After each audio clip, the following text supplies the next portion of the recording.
భయపడమాకండి, నేను మిమ్మలను అనాథలనుగా విడిచిపెట్టను అన్నాడా లేదా? మిమ్మల్ని ఒంటరులను చేసి వెళ్ళిపోతానేమో అనుకోమాకండి. మీరు ఒంటరులు కాదు, నేను మీకు తోడుగా ఉంటున్నా. నేను మిమ్మల్ని నడిపిస్తాను అంతము వరకు. ఈ లోకాన్ని నువ్వు విడిచేంత వరకు నా సన్నిధి నీకు తోడుగా ఉంటుంది. నీ ఎదుట నీకు ఎవ్వరు అడ్డురారు.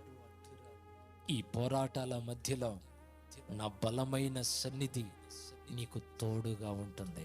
యెహోషువ లే, కోలబడి కూర్చుంది చాలు, కలవరాల మధ్యలో కన్నీళ్ల మధ్యలో రోజులు గడిపింది చాలు, భయపడింది చాలు, లే ఇంక బా.